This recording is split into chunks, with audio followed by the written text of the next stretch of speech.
power, its politics, its pressure sealed in steel. We're peeling back the clouds from runway risks to sky-high secrets. We're diving deep where most dare not to look. Aviation Scope, every Sunday at 7 p.m. only on Voice of the People TV. We don't just report, we reveal. We don't just ask, we uncover. Because when it comes to the skies, ignorance is turbulence. Aviation Scope, the sky isn't the limit, it's just the beginning. Good evening, Africa. My name is Mamakore, actor, model, producer, and I'm giving a big shout out to VOP TV, man. Keep watching. Don't change the dial. Thank you and God bless you. My name is AY, and of course, I represent the voice of the people, and that's why I'm on VOP. AY say so. Hi everyone, it's your girl Miriam Tima from the Real Housewives of Lagos and the Real Housewives Ultimate Girls Trip Africa. Shout out to VOP, the voice of the people. You already know. Stay tuned, keep watching. And don't forget, VOP is the best. All right, hello, all right, it's about shaking the man fine back with Melanie Poppy Black Skin Boy. This is VOP TV. If you're not watching VOP, I don't know why you're watching. Maybe you're watching your weight. Hello, beautiful people. This is Wale Ojo, and you're watching VOP, Voice of the People. Hi, guys. You already know who it is. This is New Energy. Flyers wherever live. Keep watching VOP TV. Thank you. Hi, people. Ginny Albano here. Guys, please keep watching Voice of the People. In a world where truth is the ultimate power and opinions scream the loudest, it's time to wade through the noise. Hunger no get tribe! Hunger no get religion! And scan the human interest and trending topics that matter. Stay tuned to The Issues, your plug to the stories making the buzz, from politics to science and technology, social justice, and more. Let's tackle the tough questions and expose the truth. The Issues on Voice of the People Television, Mondays to Fridays, 8 to 9 p.m. The Issues. Don't just react, understand. In a world where power shifts with every headlines, news breaks and events happens, we bring you unbiased and explicit information on politics, economy, and state of the nation.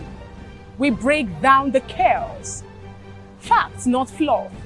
Truth, not spin. We discuss not just politics, but a glimpse into the future. Voice of the People Television. Now you have more than a voice. VOP TV. Now you have more than a voice.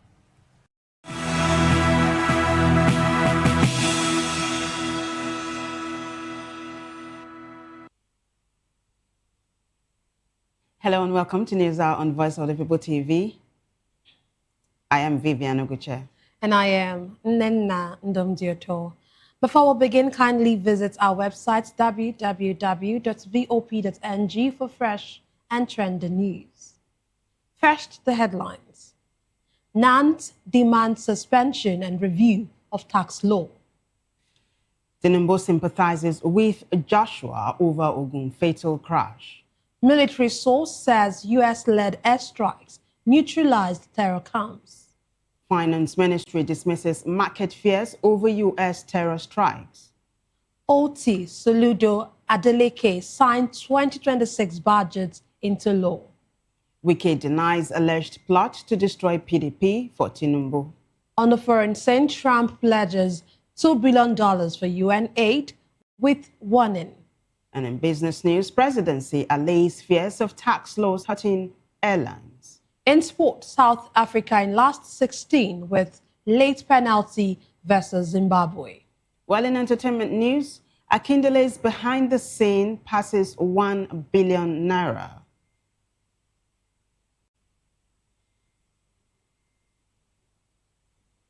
Now the news and details. The National Association of Nigerian Students, NANS, has demanded the immediate suspension of the planned implementation of the newly introduced tax reform laws over alleged alteration to the version passed by the National Assembly, as well as what it's called poor public enlightenment. In a statement by its national president, Olushola Oladoja, NANS told the federal government that though The tax reforms are important to national development. The current implementation process is fundamentally flawed, poorly communicated, and constitutionally questionable. According to the National Undergraduate Body, Nigerians are grossly poorly informed and insufficiently enlightened about the content, scope, breadth, impact, and long-term implications of the new tax reform law. Beyond that, the association said the revelations by the House of Representatives about an alteration to the gazetted tax law raises serious constitutional and legislative integrity concerns, stating that a law which authenticity is under investigation cannot, in good conscience, be implemented. And away from that report, President Bola Tinubu has sympathized with world heavyweight boxing champion Anthony Joshua over the fatal road accident that claimed 2 lives and in which he sustained injuries and is currently receiving medical attention. Reacting to the incident, President Tinubu conveyed his condolences to Joshua and the families of the victims, describing the development as a tragic loss. He added that the incident had cast a shadow over the season, noting the emotional burden it placed on the boxer and his family. Meanwhile, the president also commended Joshua's contributions to sports and his representation of Nigeria on the global stage, noting that the heavyweight boxer has always shown courage, discipline, and unwavering love for Nigeria. Describing these as qualities that have made Joshua a source of national pride, Tinubu called for unity and support at such difficult times, while he prayed for strength and healing for the boxer. May the souls of the dead rest in peace. Meanwhile, the Federal Road Safety Corps, FRSC, has blamed excessive speed and wrongful overtaking as the main causes of the road traffic crash that involved world heavyweight champion Anthony Joshua at the Ogun State axis of the Lagos-Ibadan Expressway. In a statement by the Assistant Corps Marshal and Corps Public Education Officer Olusegun Ogungbemide, the FRSC said the crash involved a black Lexus Jeep, which Joshua was traveling in, and a stationary commercial Sino-truck parked on the roadside. According to the statements, 5 adult males were involved in the accident, 2 of whom died at the scene, and 1 sustained injuries, while the 2 others escaped unhurt. The FRSC added that Joshua was rescued alive with minor injuries by its operatives during a swift rescue, evacuation, and traffic control operations. According to the statement, preliminary findings revealed that the Lexus Jeep was traveling beyond the legally prescribed speed limit and lost control while attempting an overtaking maneuver, resulting in the collision. Well, in another development, Vice President Kashim Shettima has appealed to the Secretary to the Government of the Federation, Senator George Akume, and Benue State Governor Hyacinth Alia to reconcile and end their prolonged discord. He warned that the dispute, if not ended, could have grave consequences for Benue State, the North Central region, and the nation at large. Speaking during the wedding reception for Akume's son in Makurdi, Shettima described Benue as much more than the heartbeat of the nation, but a critical pillar of Nigeria's unity and progress, as well as a trend setter. Describing Akume as a leader whose tone and conduct reflect accommodation and large-heartedness, Shettima warned against political divisions. He stressed that Akume's rift with Alia must not be allowed to deepen and fester in order to avoid dire consequences of a broken relationship. An informed Nigerian Army source has disclosed that follow-up patrols on December 26 confirmed extensive destruction of terrorist positions and significantly degraded the operational capability of the Lakurawa terrorists after the United States-led airstrike in Tangaza local government area of Sokoto State. According to a credible Army headquarters source, the action formed part of ongoing operations in the 8th Division Sector 2 area of responsibility under Operation Fatsan Yama. Speaking on condition of anonymity, the source said the troops of Combat Intelligence Battalion 7, acting on credible intelligence about terrorist movement along the Karua axis, coordinated with the U.S. African forces to target camps in the Bauni forest near Wari and Alkasim villages on December 25. In the meantime, the federal government has reassured investors and international partners that Nigeria remains stable and focused on economic growth, notwithstanding the recent joint security operations with the United States targeting terrorists in Sokoto State. In a statement, the Ministry of Finance said the airstrikes carried out on Christmas Day were part of a targeted and intelligence-led operation aimed solely at terrorist elements threatening national security and economic activity. According to the statement, Nigeria remains firmly on a path of peace, stability, and economic progress, and is not at war with itself or any other nation. The ministry said the operation was conducted in collaboration with the U.S. military and exclusively against terrorism, noting that the distinction was critical for understanding its economic implications. Away from that, Governor Alex Oti of Abia State has signed into law the state's 2026 appropriation bill of 1.016 trillion naira as recently passed by the House of Assembly. Speaking at a brief ceremony at Nvosi in Isiala South Council, Oti pledged judicious and disciplined implementation of the budget to advance the state's development. Commending the teams that worked on the successful production and passage of the bill, including the lawmakers, the governor assured that it would be brought back to the lawmakers for justification if adjustments become unavoidable in future. In a similar development, Governor Chukwuma Soludo of Anambra State also signed into law the 2026 appropriation bill, 766 billion naira, after it was increased from 757.5 billion naira by the House of Assembly. Soludo described the budget as a strategic plan focused on delivering the administration's promises and prioritizing the people's needs. He commended the lawmakers for their diligence and collaboration, reaffirming his administration's commitment to transparency, accountability, and inclusive governance. And in Oshogbo, Osun State, Governor Ademola Adeleke also signed into law the 2026 appropriation bill of 723 billion naira recently passed by the House of Assembly. In a statement by his media aide, Olawale Rashid Adeleke reaffirmed his administration's commitment to fully implementing the budget.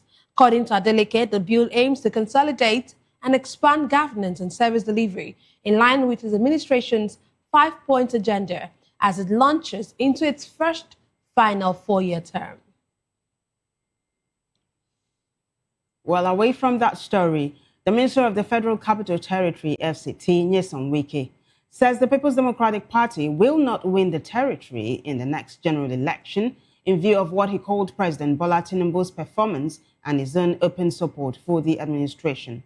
In his end-of-year media chat in Port Harcourt, Wike stated that with what the president is doing in Abuja, there is no way the PDP will win the FCT in the next election.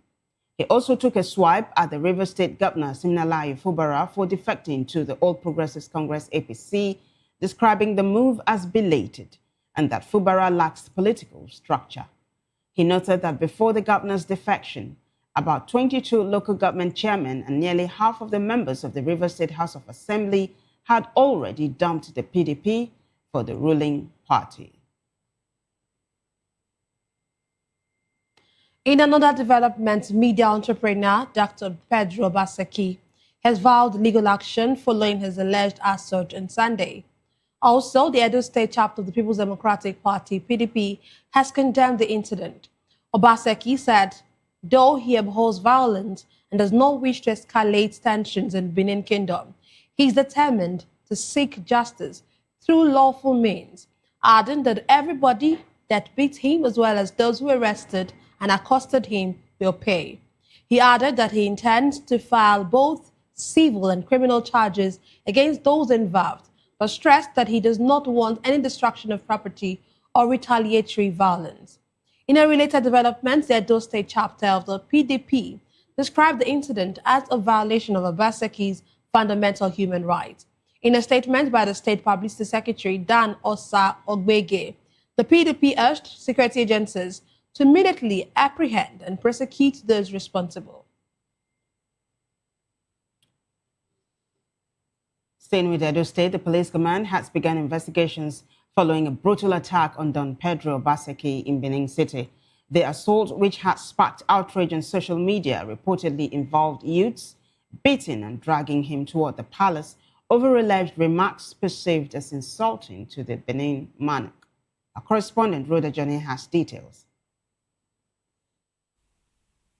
The Edo State Police Command has launched a full investigation into the recent attack on Don Pedro Obaseki in Benin City. The incident, which has gone viral on social media, involves some youths reportedly assaulting Don Pedro over alleged remarks perceived as insulting to the palace of the Benin monarch. Reports indicate that the attack was linked to statements allegedly made by Don Pedro during a meet and greet event in London for former Governor Godwin Obaseki.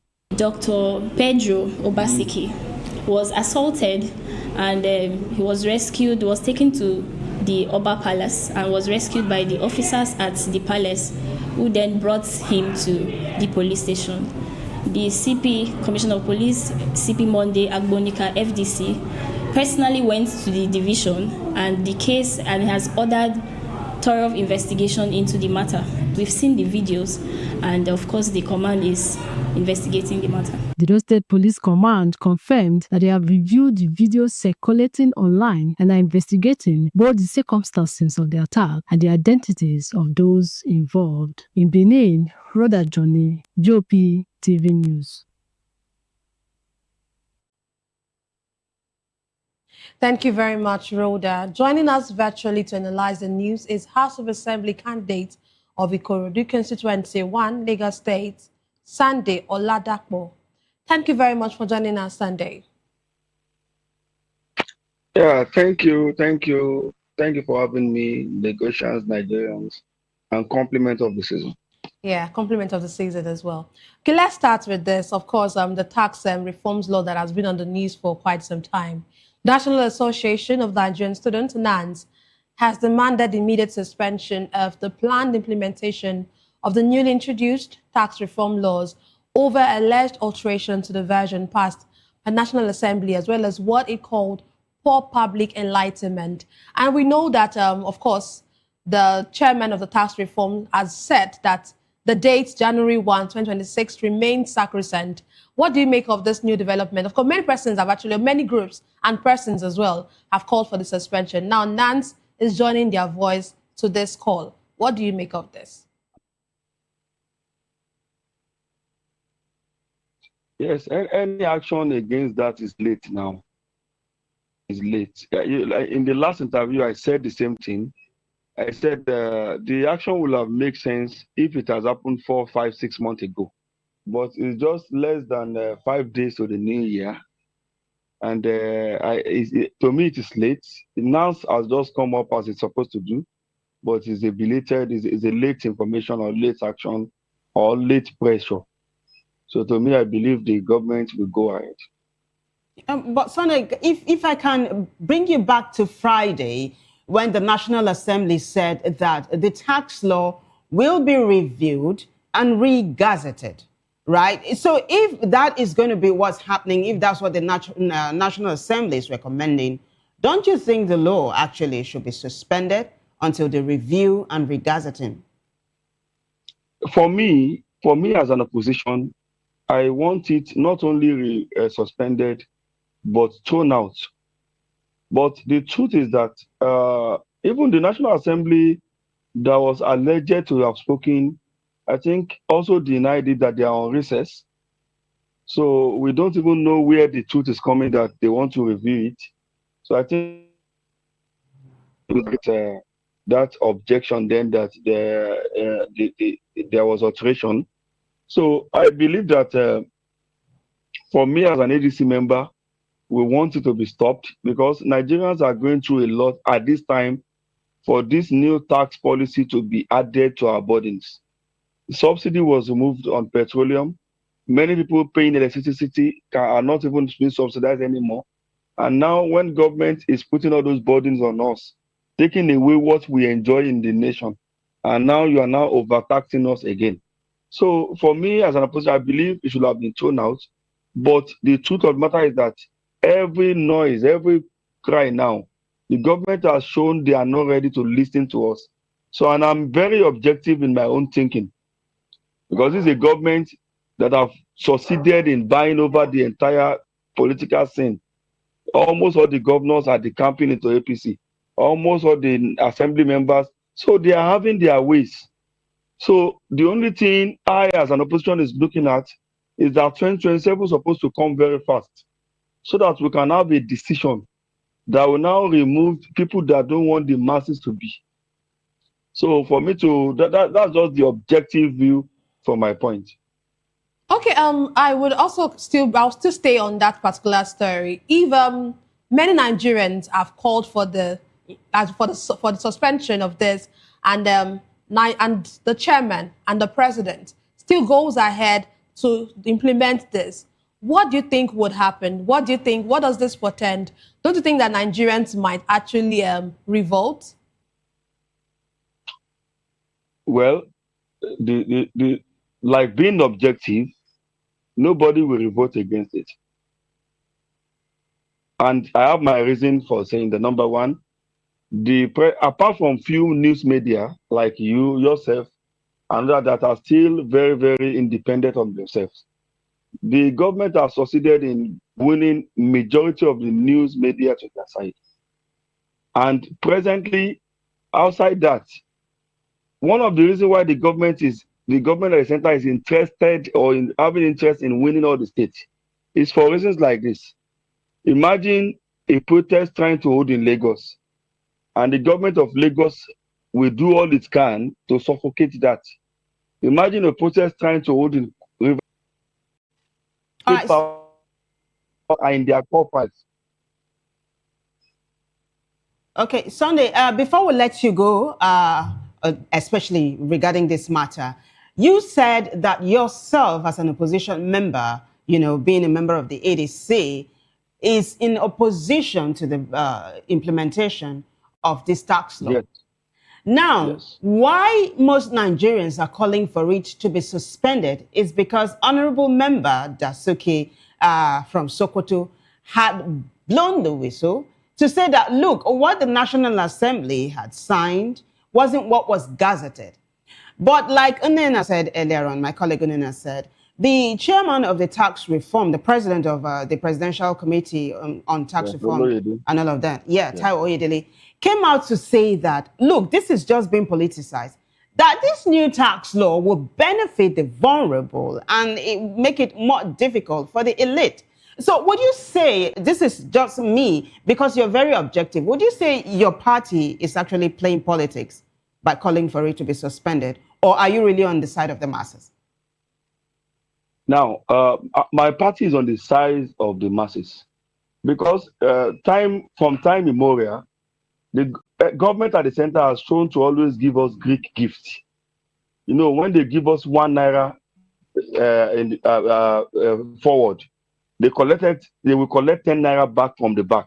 So that is why presently we are with the masses, because we know that whatever Oyedele says that is for the masses, we know that it is not truly for the masses. Because at the end of the day, the government has shown that we cannot really trust them at this point. And it is not now that we want to start trusting them. A lot of things have been announced that it never comes to be. So now the government had announced reduction in cement price. They've announced a lot of policies that never comes to fruition. So now it is difficult for us to believe and trust them. So that's why my party is standing with the masses, because we know that the masses will be needed to make a good and bold decision come 2027. Okay, thank you very much, Sunday. Let's move on to a story that has an incident that has shook the entire nation, because it's actually involved somebody who is an internationally acclaimed a world heavyweight champion, Anthony Joshua. Of course, he was involved in an accident, and the FRSC, I beg your pardon, has blamed excessive speed and wrongful overtaking as the main causes of the road traffic crash that happened. And what do you make of this? As in saying that this is, of course, every life is actually important. And we've seen many accidents on our roads. Not just about him. We've seen so many accidents as a result of this excessive speed. How do you think that the FRSC can actually can actually correct this and actually help Nigerians understand the need not to have excessive speed? Okay, thank you. I think first I want to just pray that the soul of the victims, especially those that lost their lives, the two guys, that will rest in peace. And God will also grant the others, with Anthony Joshua and the rest, a speedy recovery. Now, FRSC stands for Federal Road Safety Commission, or COPS. But unfortunately, FRS has bordered itself with the art of generating revenue or making money instead of ensuring safety of the road. Imagine a vehicle running at an overspeed, let's say 180 kilometers per hour on that express when it is free. And we have our road safety, even like they do in some Francophone African countries, just to blow a whistle, to alert this overspeeding vehicle that this is actually, that will have correct a lot of things, because some of these guys who drives and move that fast, either youthful exorbitance or some are under influence, but having known that you will see road safety, that are now interested in your safety by giving alert on overspeed. I believe that will caution a lot of people that you will see road safety on the road. But most times when we see road safety, they will just want to stop you, ask for your this, just ensure you will pay money. Just ensure, they are not really particular about issue of safety of the drivers of the vehicle and of the road. So I think road safety, apart from telling us overspeed kill this, overspeed cause this, they need to now tell us what they can do to ensure that people are put at alert when people are going out of control. Very well said, Sunday. According to the cable online, it said that one of the cars involved in the accident rammed into a stationary truck, meaning that a truck was parked and one of the, the cars rammed into it. So this now makes you want to think, was there no caution sign? And if there wasn't, what then is the role of the FRSC in cases like this? Exactly. If you look at, for example, Ogere, part of that Lagos-Ibadan Expressway, I don't know if that's where the accident happened. Before the reconstruction of that road, it used to be a terrible spot for trailer parking. And now that the road has been reconstructed, we expect that there will be no trailer there. Right, left, center, everywhere you see trailer parked. And we have road safety there. We have police station around that place. And the sanity on that, on the express is not there. And this is, like I've said, that is part of the real function of this safety roads FRSC, and not generating income, generating revenue. So I think the Nigeria needs to relook and rework that department, that agency. That agency needs to be concerned. You will see this agency will stand at the back portion of the road, instead of trying to see which palliative they can use to improve that portion. But they want to be there just to arrest people so that people don't move fast. So they are not even concerned about that road is bad. Because until now, I expect that road safety should be at a loggerhead with Minister of Works. That the road at which we are overseeing is bad. Can Minister of Works fix it? That they will be dragging it among themselves that you must fix it. But they even want the bad portion of the road to be, so that they can be there and extort motorists. So all these things need to be reworked and be refixed. Okay, thank you very much, Sunday. The federal government has reassured investors and international partners that Nigeria remains stable and focused on economic growth, notwithstanding the recent airstrike that happened just on Thursday, which is December 25. Do you really think that this statement by the Ministry of Finance, does it hold water? Would this statement actually allay the fears of investors? Well, as a Nigerian, I will. I want more investment in Nigeria, more investors to come, because by the time we take over government in 2027, it will be a good foundation to start with. And if investors are driven away by the act of the federal government now, then it means that we will be starting on ground zero in 2027. So I will also appeal as a Nigerian, as a patriotic Nigerian, that investors should not run away. I believe that everything will be under control, and Nigeria need them and will protect them. Thank you. All right. Can we quickly move on to the tug of war between the Minister of the Federal Capital Territory, Nyesom Wike, and his party, the PDP? So for context, Sunday, Nyesom Wike says that the People's Democratic Party, PDP, will not win the territory, talking about his territory, the FCT, in the next general election in view of what he called President Bola Tinubu's performance and his own open support for the administration. Now, wouldn't you say this lends credence to what Governor Seyi Makinde of Oyo State said last week, that the PDP had offered to hold, that Wike had offered to hold the PDP down for President Tinubu in 2027, even though the FCT minister has come to deny that? But would you say what he just said really is glaringly, saying Seyi Makinde is right? Well, I would not want to tell you Seyi is right or Wike is wrong. All I can tell Seyi is that, and the PDP, this time PDP is collapsing into ADC. Because any move or anything from Seyi Makinde is still going to divide the opposition vote further. So it's not time to blame either Seyi or Wike, but it's the time to have a united opposition against APC. So I want to advise Governor Seyi Makinde and the remaining PDP members. This is inviting you. Since the umbrella has been torn, because now either you hate it or not, through the recent INEC pronouncement, INEC is recognizing the Ibadan Convention. And with that, it may be a loss for the Seyi Makinde faction. So instead of them going forth and back again, and then rigmarole in the circle, I want to invite them to ADC. Let Seyi Makinde and the entire remaining PDP structure come into ADC. Let us fight a common enemy. Let us have a common front. So at that time, then it will be needless, so that Wike can then carry the remaining carcass and then go and meet the APC. So I think that is the only thing we can do now. Thank you. Okay, aside from what Wike said about the PDP, about the president, he actually took a swipe at the Rivers State Governor, Simi Fubara, for defecting to the All Progressive Congress. And he said that that move is actually very belated and that Fubara lacks political structure. What do you make of this? Do you think that the move by Fubara to move away from PDP to APC is a good one? Well, it's not a good one. It's not a good one to me. Fubara would have been better at DC. Though Wike said, I think the governor is only G3 because he doesn't have that structure. Wike is a clever politician.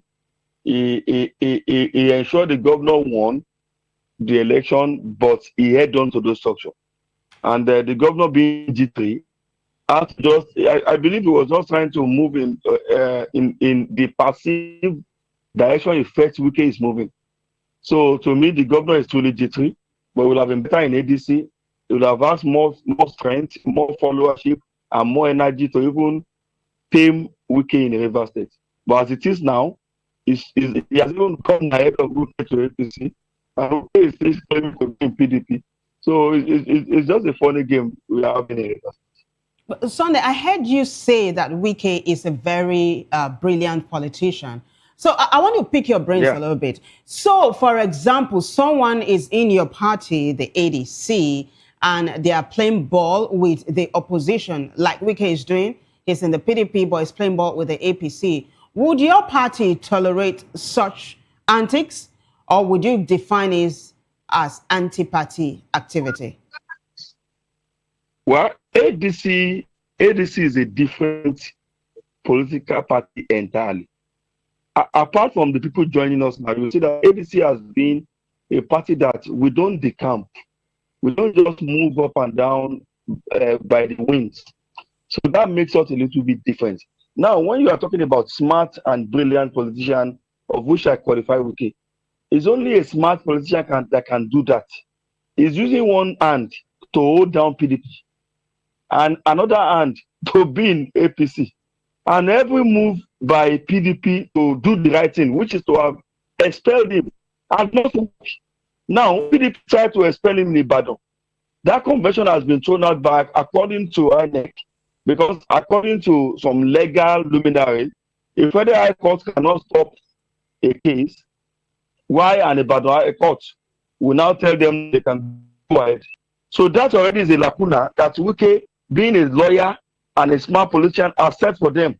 And what is PDP, mind you, is that he head on to the engine room, which is the secretary. So no matter what you are doing, he's holding on to that one. And that one is his loyalist 100%. So he's a very smart man. Because if he's not smart, by now he would have been expelled. So may we in ADC not see that type of man, please. Okay, but let me ask you this question, because what you said about may ADC not see such a person. But if you are asking for the PDP members to move to ADC, don't you think that is another way of inviting crisis into your party? Because these persons are not coming with very clean slate, sort of, if I could use that. Well, thank you for that. As we are speaking now, we have received a lot of influx from Labour, Omolua Group, PDP. A lot of groups, Rainbow, have been joining us. And one principle we have been laying down as they come is just our beliefs and what we believe they should also invite. And one thing, fantastic thing I have to those, when they come, we love the way you have run this party, and we have not come to struggle power with you. We have come to work so that we can win, which is the most important message, so that we can win. So then, politics is a game. It's not a shushy thing, and it's not a musty thing that you have to put in the moral church matters or the moral mosque matters. So politics is meant to bring crisis. So it depends on how those crises are managed. So I believe the leadership that have moved from all the political journals have shown a lot of maturity, which is working for all of us now. All right. Can we quickly move on to another story now? This time, we are taking you to Edo State now, Sunday. Dr. Pedro Obaseki, a media entrepreneur, has vowed a legal action following his alleged assault on Sunday. Also, the Edo State chapter of the People's Democratic Party has condemned the incident. I don't know if you've seen the video online Sunday. It is gory. I can tell you that. Yes. Yeah. Yes. I saw it. What do you make of this whole thing, though? Yeah, it's barbaric, it's bad, it's not good, and sincerely speaking, I also join to condemn it. People should learn to respect the dignity of human beings, and making him go through that is not best at all. It's not best. It was stripped. It wasn't having his top on, and I don't think the Oba of Benin should. I think the Oba of Benin should condemn that also, because it will also dissuade the perpetrator from trying that the next time, because it was taken to the palace. So if the palace now come out now and say that what you have done is not good, and I believe that next time those perpetrators want to do that, they won't go that way anymore. I support Obaseki's resolve to seek redress. Okay, he actually said he was going to file both civil and criminal charges against those involved. Yes. But do you think anything would come out of? Do you think anything will come out of these charges with the kind of judiciary we have in Nigeria today? Well, it's not about, sincerely, it's not only about the type of judiciary we have. Number one, most times the time wasting, the time to prosecute any case is always one factor, because if you are pushing the case and you never attended the hearing for a matter of time, for some times, it may be struck out. So most times it has to do with the time, the timing of prosecution. So which I believe the National Assembly should be working on timely. For example, if you are looking at criminal case, maybe you can have it should not exceed 6 months, it should not exceed 3 months, it should not exceed this, so that all those time we can make prosecution better. Then it's also depend on our culture. Naturally, Nigerians are not known to press cases.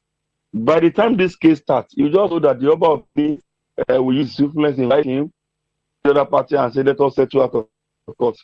And in the legal profession, when that become an issue, and the owner of the case tell the judge, "Oh, sir, I take case out." So our culture is a lot to play. I mean, of the cases was a lot. All right. I think that's a safe place for us to land. Sunday, you have been brilliant as usual. Thank you so much for joining us today. Thank you. Yeah, we have been speaking. Thank you so much. Thank you, and have a nice day. Thank you, you too. We've been speaking with Sunday Oladapo. He is House of Assembly candidate of Ikorodu Constituency 1, Lagos State. You're still watching News Hour on Voice of the People TV. When we return, we'll take a look at the federal government revalidating Ondo Deep Sea Port. Stay with us.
Welcome back, everyone. And now the federal government has formally presented the revalidated certificate for the Ondo Deep Seaport to the governor of Ondo State, Lucky Aiyedatiwa, marking a major milestone in the state's industrial and maritime aspirations.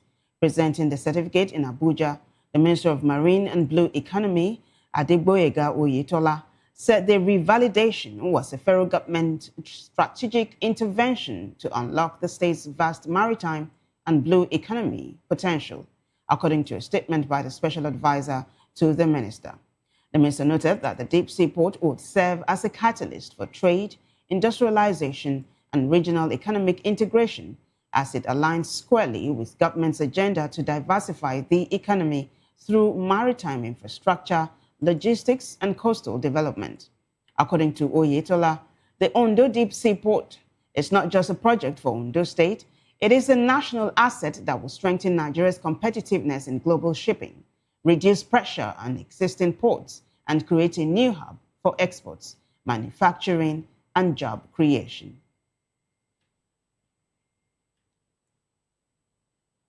The Federal High Court in Abuja has declined an application by ASO Savings and Loans PLC and Union Home Savings and Loans PLC, seeking to stop the Central Bank of Nigeria (CBN) and the Nigeria Deposit Insurance Corporation (NDIC) from further actions on the recent revocation of the licenses.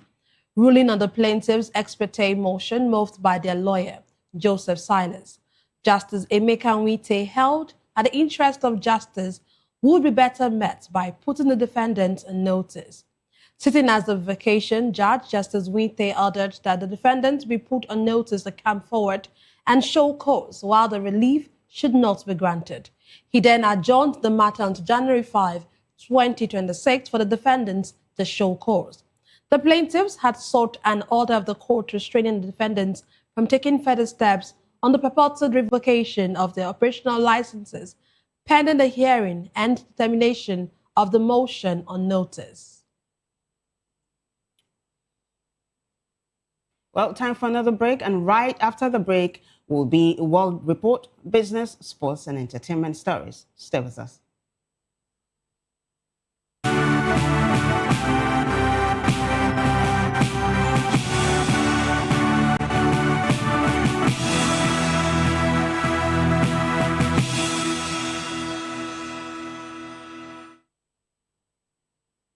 Well, on the foreign scene, Washington on Monday pledged an initial $2 billion for United Nations humanitarian aid in 2026, far less than it had provided in recent years, and warned UN agencies to adapt, shrink, or die.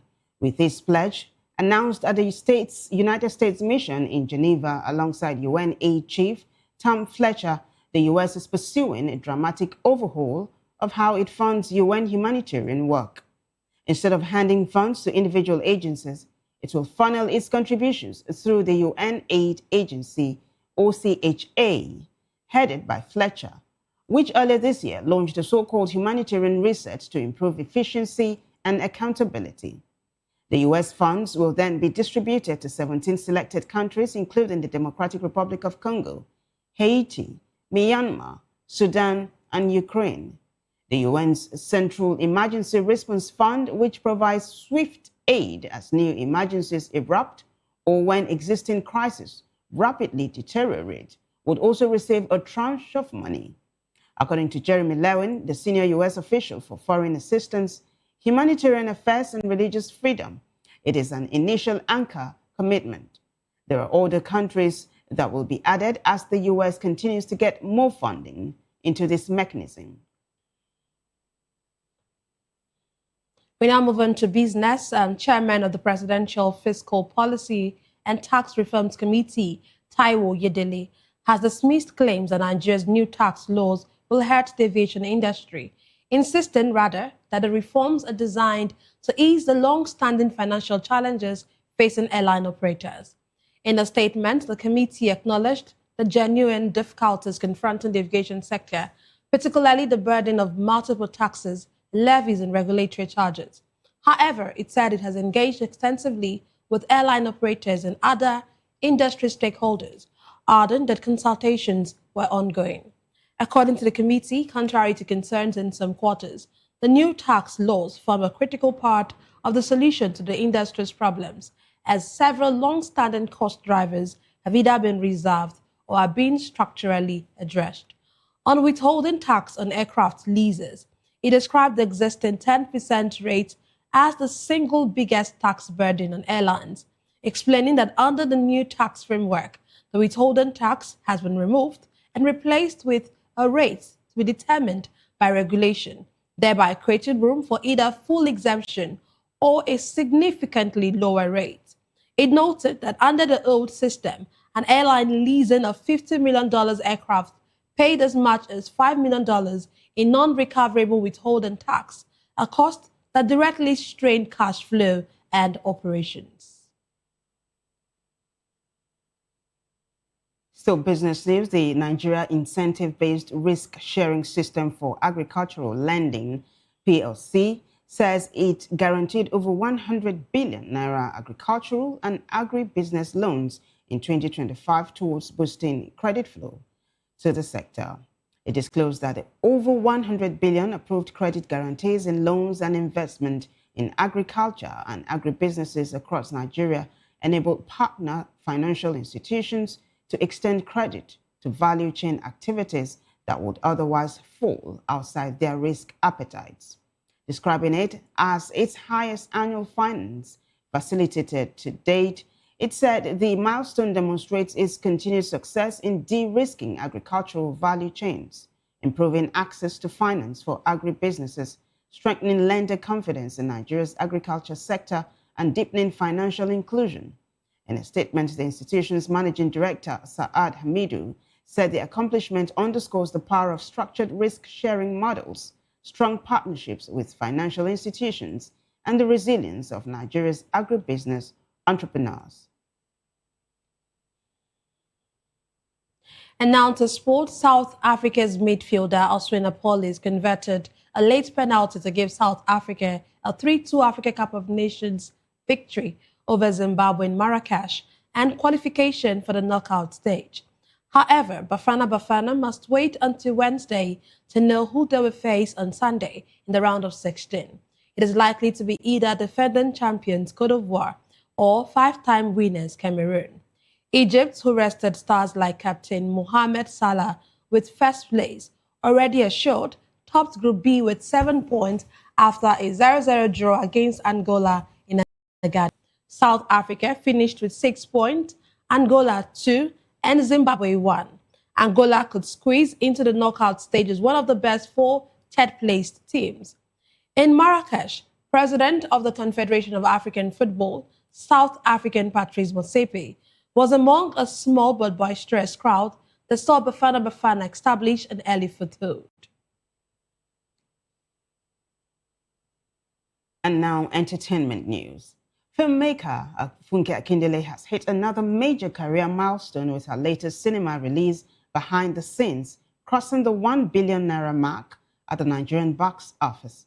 The Nollywood actress' achievement was announced by Film One Entertainment via X, where the distributor confirmed that the film cemented its place among the most commercially successful films in Nigeria's cinema history by grossing over 1.1 billion naira since its release. It described the feat as historic, noting that Behind the Scenes is now the fastest film in West Africa to surpass the 1 billion naira benchmark, even as the movie also recorded the highest single-day box office gross ever on Boxing Day, with its 129.5 million naira earning. According to the company, the film has emerged as the highest-grossing theatrical release of 2025 so far, maintaining strong momentum several weeks after its nationwide cinema debut.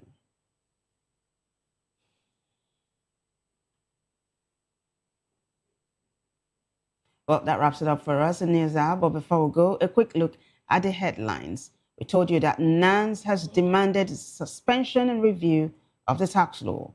Tinubu sympathizes with Joshua over Ogun fatal crash. Military source says US-led airstrikes neutralized terror camps. Finance Ministry dismisses market fears over US terror strikes. Oti, Soludo, and Adeleke signed 2026 budgets into law. Wike denies alleged plots to destroy PDP for Tinubu. Well, on the foreign scene, we told you that Trump has pledged $2 billion for UN aid with warning. In business, presidency allays fears of tax laws hurting airlines. In sports news, South Africa in last 16 with late penalty versus Zimbabwe. In entertainment, Akindele's behind the scenes passes 1 billion naira. Do well to subscribe to our YouTube channel. On YouTube, we are Voice of the People Television. And on other social media platforms, we are at VOP TV Live. If you witness news happening near you, we want to hear from you. Send your eyewitness reports, event coverage request, photos or videos directly via WhatsApp to 0814-606-4057. You can also reach our newsroom by email at news@vop.ng. I am Nenna Ndomdioto. And I am Vivian Oguche. Thank you for watching.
VOP TV.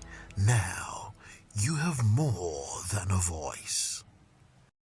Behind every broken desk lies a broken promise. Education shapes the nations.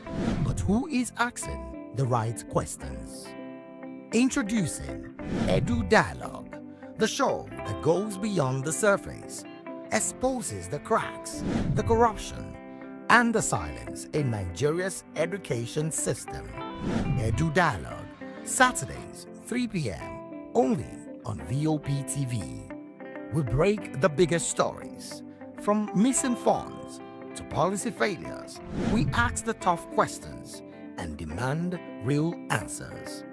Edu Dialogue, this Saturday, 3 p.m. on Voice of the People Television. Are you ready for the extraordinary? Something big is happening on your screen. Introducing VOP TV.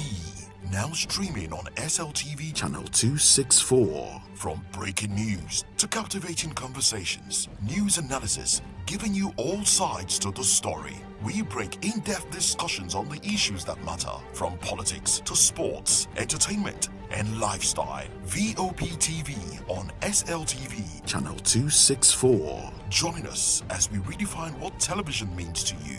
Voice of the People Television, VOP TV. Now you have more than a voice.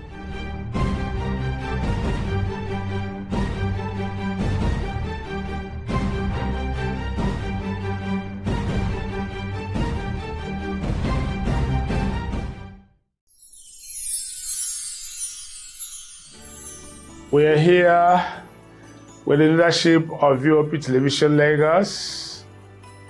We do appreciate this opportunity to say Merry Christmas and Happy New Year to our viewers all over the world and our admirers. Cheers.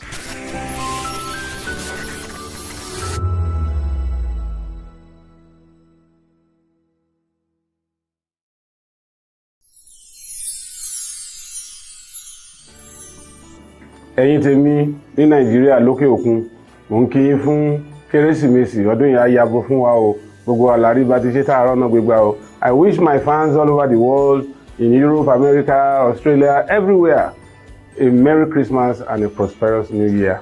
Catch ya next year.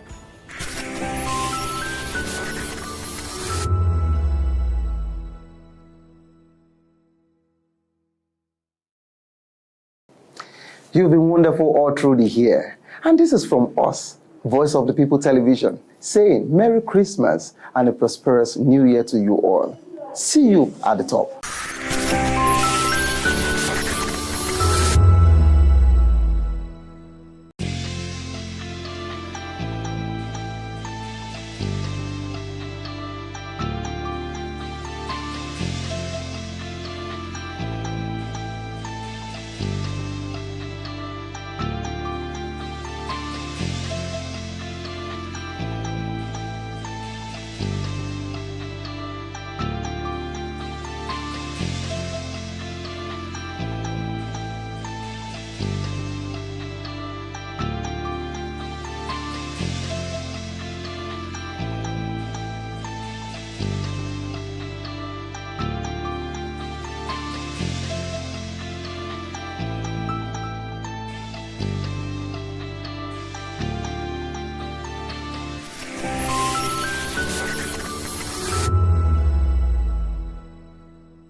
In a world where truth is the ultimate power and opinions scream the loudest, it's time to wade through the noise. Hunger no get tribe.